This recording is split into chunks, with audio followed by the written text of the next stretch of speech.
3:08 AM Philippine Standard Time. The South China Sea at this latitude conceals things that the surface cannot reveal. The Luzon Strait deep water approaches reach 5,400 meters at their deepest point. A cold, pressure-crushed environment where the thermal layering creates acoustic shadow zones that defeat sonar at ranges where a submarine could already be within weapons employment distance of the target it is tracking. The Pacific Fleet's submariners called this region the acoustic intercept corridor. They had been studying it, modeling it, and running classified exercises against it for 11 years. The plan's submarine force had been studying it for longer. At 3:08 AM, the carrier strike group transiting the Luzon Strait at 18 knots on a southwesterly heading into the South China Sea had been above that deep water for 9 hours. 3 Virginia-class attack submarines were running ahead of and beside the carrier group. The standard barrier screen geometry, positioned to provide maximum detection coverage of the threat axis that the intelligence assessment had identified as the most likely planned submarine approach routes. The intelligence assessment had been built on 31 months of collection that included acoustic library updates, planned submarine exercise pattern analysis, and the forensic reconstruction of 2 previous near-miss contact events in the strait that had not been publicized and would not be for at least 15 years. The assessment identified 4 probable prepositioning corridors used by Plan Type 093 and Type 095 submarines when the carrier group was approaching the strait from the Philippine Sea. 3 of those 4 corridors were covered by the Virginia Barrier. The 4th, a deep, cold water channel running along the eastern slope of the Zhongsha Islands bank, had been assessed as the least probable approach route because its navigation hazards required precise bathymetric knowledge that the plan's chart database was not assessed as holding for that specific channel geometry. The assessment was wrong about the chart database. The plan's hydrographic survey program had completed a classified survey of the eastern Zhongsha Channel 18 months earlier. The Type 095 submarines that had been holding in that channel for 41 hours were navigating on charts that the U.S. intelligence community had not assessed as existing. 3 Type 095 submarines, in the one approach corridor that the Virginia Barrier did not cover, each carrying 18 YJ-18 anti-ship cruise missiles, a weapon with a range of 540 kilometers, a supersonic terminal phase at Mach 3.0, and a sea-skimming approach profile that the plan had specifically developed as a counter to Aegis's anti-cruise missile intercept architecture. 54 YJ-18S, available across 3 platforms if all 3 achieved launch positions simultaneously. The plan's operational planning for this engagement had been running for 8 months. The Zhongsha Channel approach was the keystone of a concept that their submarine warfare planners had designated as an encirclement operation. 3 Type 095s approaching from the unmonitored corridor, achieving launch positions on the carrier group's southern approach axis while surface and air-launched anti-ship assets in the Paracel and Spratly Island chains engaged from the north and west simultaneously. The YJ-18 salvo from 3 submarines, timed to arrive simultaneously with surface-launched YJ-12 supersonic missiles from pre-positioned planned surface combatants, would saturate the carrier group's defensive architecture from multiple vectors and multiple speed categories simultaneously. The surface component of the encirclement had not activated. The plan's operational timeline required the submarine component to achieve launch positions and transmit a confirmation signal before the surface assets received their execute order. The confirmation signal required the submarines to briefly activate their communications mast at periscope depth, a 2-second transmission that would be essentially undetectable in normal electromagnetic conditions. At 3:08 AM, conditions were not normal. The EP-3E Ares, 2 signals intelligence aircraft that had been flying a racetrack pattern 200 nautical miles north of the carrier group's position, had been collecting on the plan's communications frequencies since 11 p.m. At 3:06 a.m., it logged a 2-second transmission burst on a frequency and encoding pattern that matched the planned submarine communications protocol in its collection library.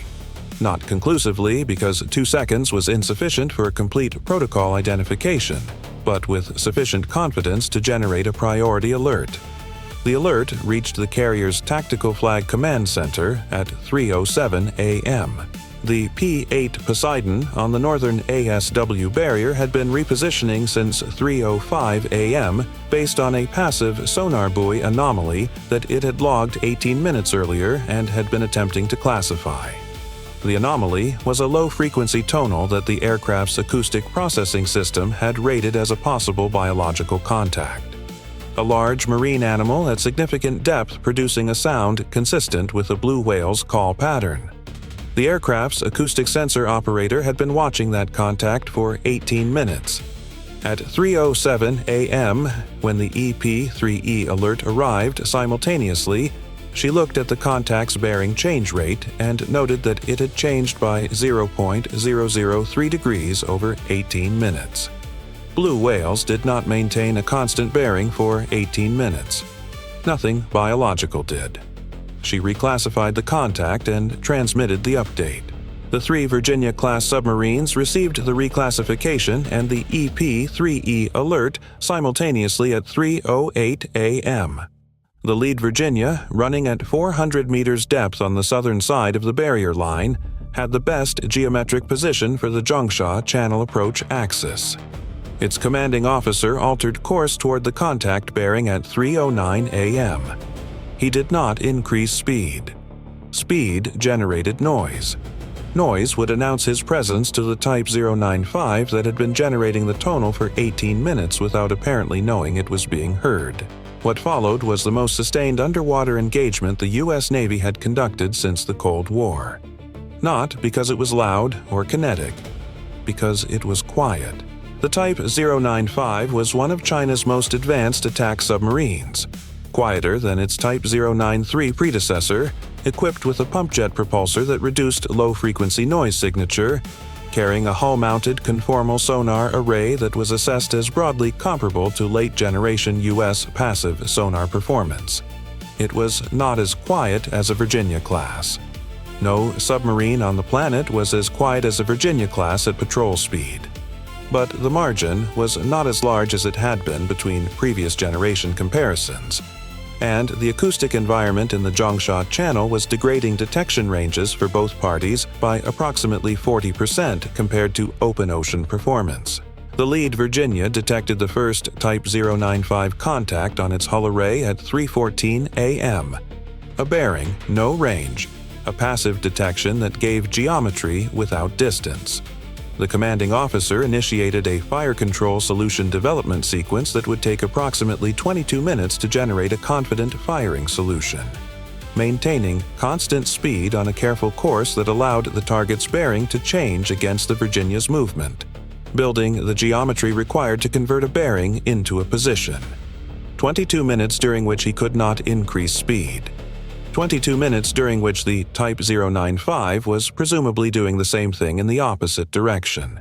The second P-8, repositioning from the eastern barrier at 3:11 a.m. on the updated contact bearing, dropped a pattern of sonobuoys along the projected approach route at 3:17 a.m.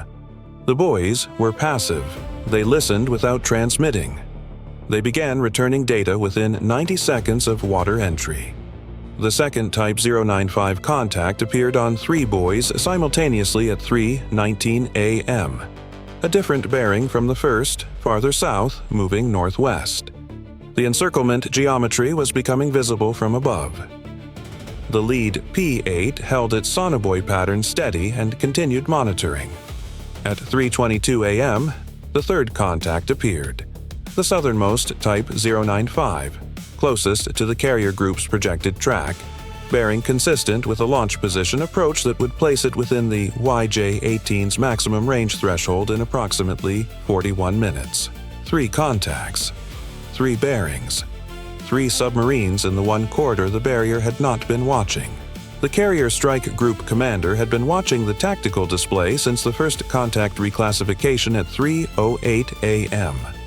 He had 4 options: accelerate the group out of the threat envelope, change course to open the range from the contact bearings, hold current course and allow the ASW team to develop the situation, or transmit the contact data to Indopacom and request instructions. He held current course. Changing course at 18 knots in response to a contact report that was not yet confirmed would announce to the Type 095s, through the acoustic signature change of a carrier group emergency maneuver, that they had been detected. Detected submarines that know they are detected abandon their current approach and attempt to disengage. Submarine commanders wanted the Type 095s where they could be tracked, not scattered into the deep water where they would be much harder to reacquire. The commander accepted the risk of holding course. He was betting that the ASW team could develop firing solutions before the Type 095s achieved launch positions. The ASW team had the P-8s, the sonobuoy patterns, and the Virginia's developing fire control solution.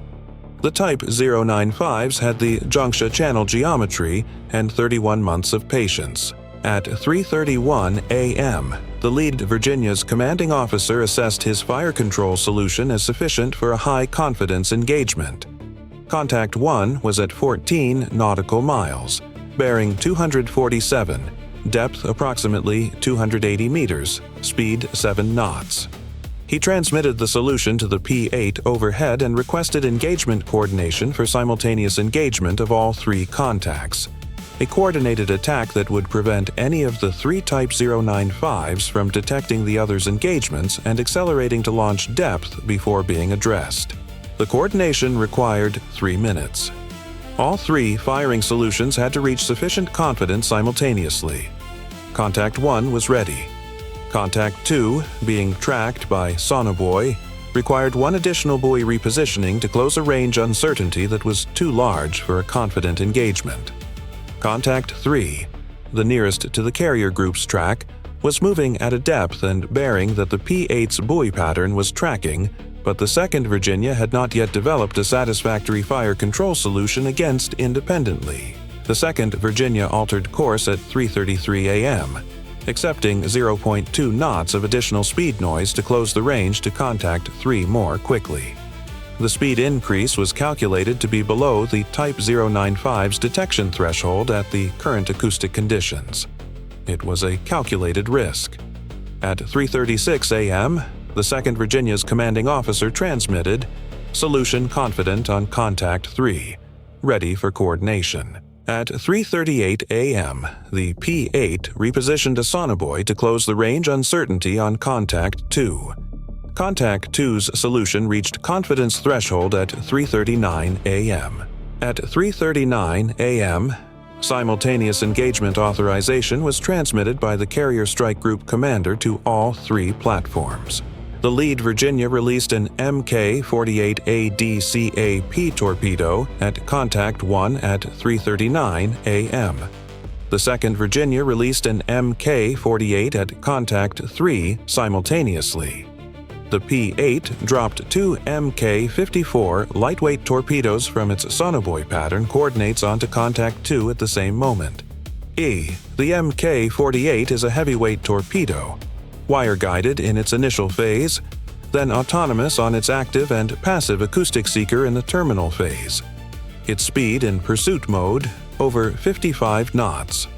At 14 nautical miles to contact 1, transit time to acquisition range, approximately 12 minutes. Contact 1 detected the Mk-48's active acquisition pings at 3:49 a.m., 10 minutes after release, as the weapon closed to within its active sonar range. The Type 095's commanding officer had approximately 4 minutes between torpedo acquisition and unavoidable intercept geometry. His options were depth change, speed, and evasion, all of which would generate acoustic signatures visible to the P-8 and the Virginia above and around him, but all of which were required for survival. He increased speed to maximum and began an emergency dive to maximum operating depth. He also activated his communications mast for a 3-second transmission, the launch confirmation signal the surface assets had been waiting for. The transmission was detected by the EP-3E at 3:49 a.m. The Carrier Strike Group commander read the detection and immediately transmitted to Indopacom. Submarine launch confirmation signal detected. Defensive posture activated. Contact 1's evasion was insufficient. The Mk-48 adapted to the depth and speed change through its wire guidance and reacquired.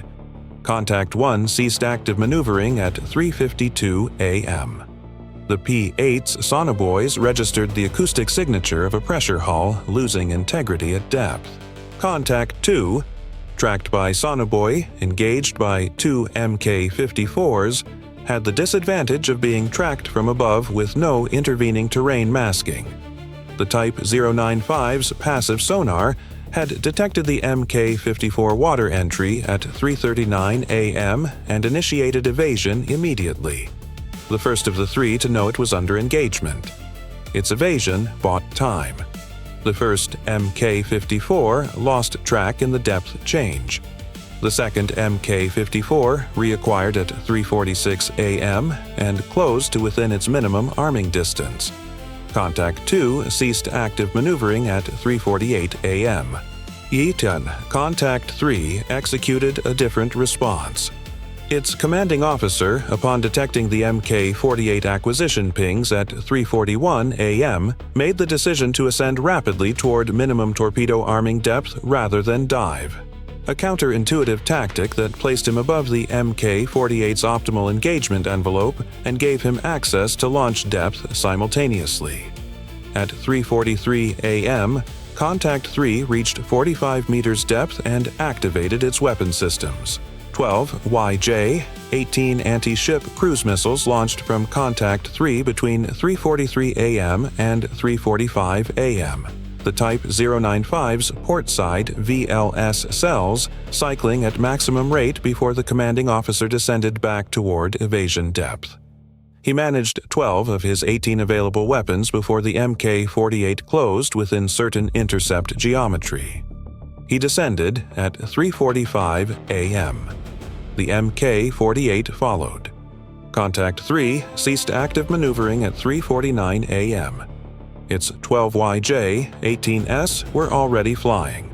12 YJ, 18 cruise missiles inbound from the south, subsonic in transit phase at 0.8 Mach, 220 nautical miles from the carrier group.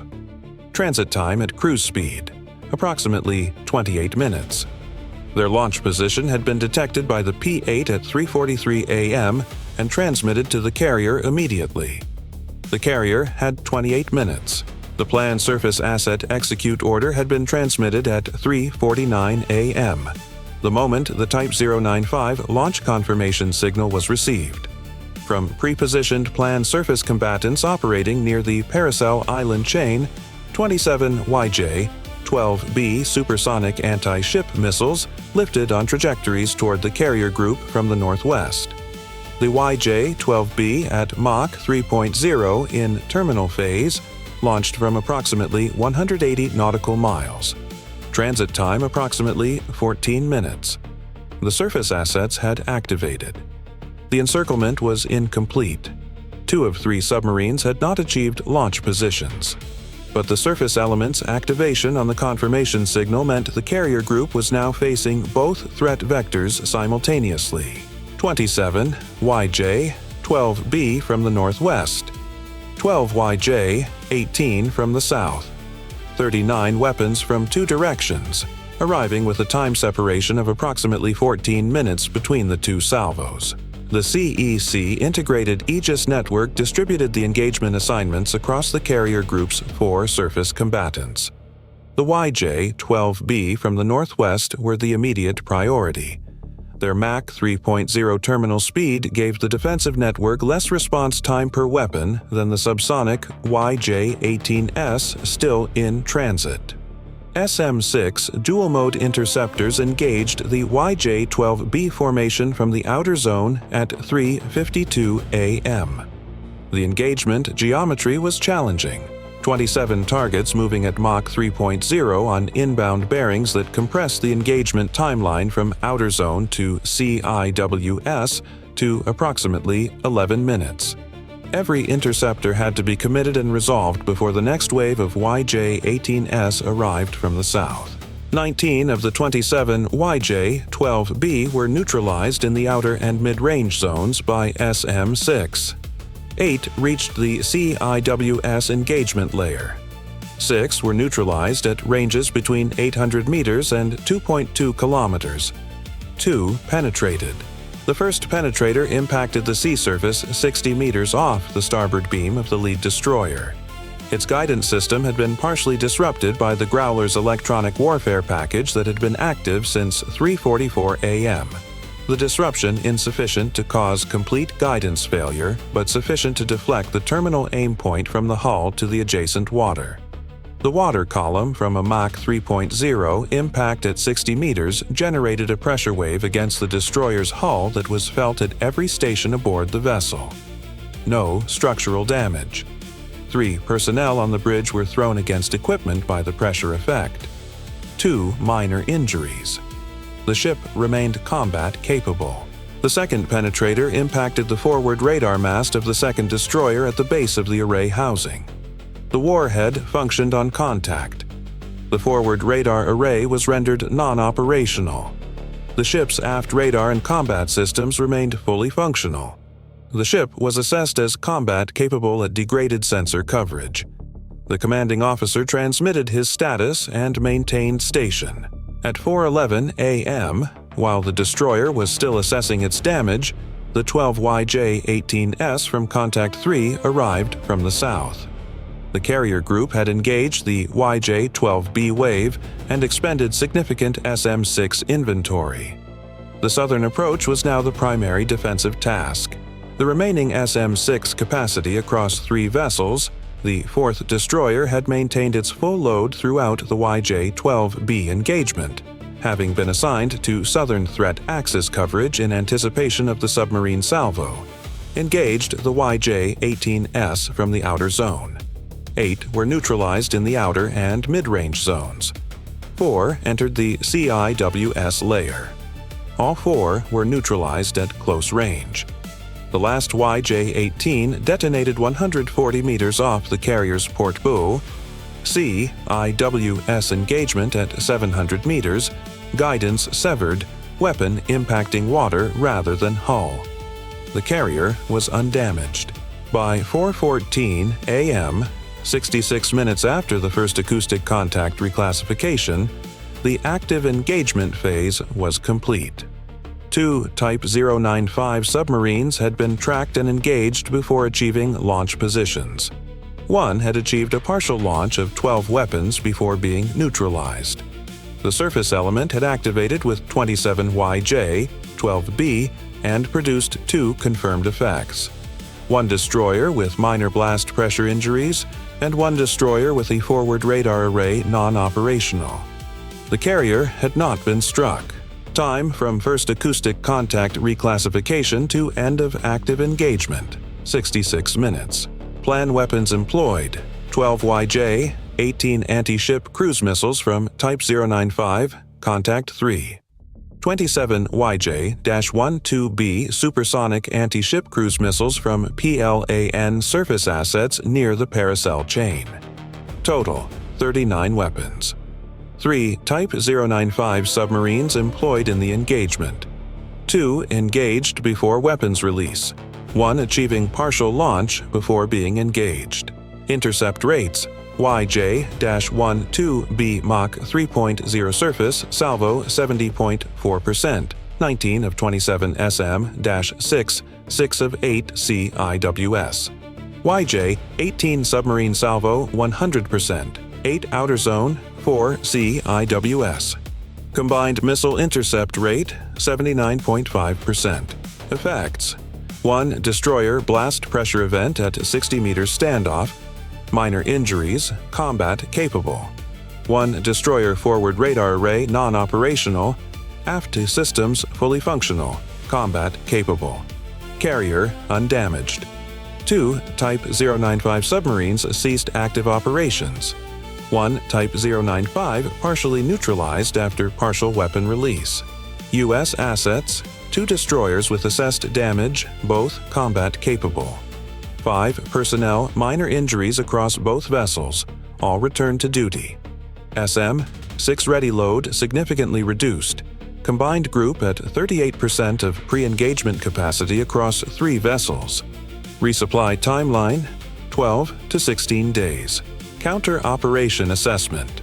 Planned surface combatants near the Paracel chain that activated the YJ-12B salvo were outside the carrier group's immediate counterstrike reach without additional air assets and range-appropriate munitions.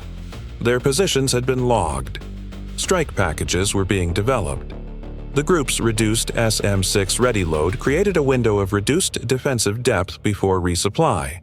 The plan's encirclement concept had required 3 submarine launch positions and simultaneous surface salvo to saturate the defensive architecture. 2 of 3 submarines had been engaged before launch. The surviving submarine partial launch of 12 weapons, combined with the surface salvo, had produced 2 destroyer damage effects and 0 carrier strikes. The concept had not failed because it was poorly conceived. It had failed because a 2-second communications transmission 18 months earlier had been included in an acoustic library update that had been used to retrain a signals intelligence recognition algorithm, and that algorithm had been running on the EP-3E for 4 months before the operation executed. 2 seconds of transmission. 4 months of preparation for its recognition. The gap between the plan's chart database update and the U.S. intelligence community's awareness of that update had been the operational margin. The Virginia-class commanding officer, who had held course for 30 minutes while developing a fire control solution on a target he could not yet engage, filed his post-engagement report at 6 a.m. The report was classified at the highest available level and would remain classified for at least 20 years. Its operational conclusions would be briefed to submarine force commanders across the Pacific Fleet within 48 hours. He included one observation at the end of the report that was unusual for the format's conventions. The engagement had been decided in the acoustic domain, not the weapons domain. Everything that followed the first passive contact reclassification had been geometry and patience. The weapons had been the last 11 minutes of a 66-minute operation. The first 55 minutes had been listening.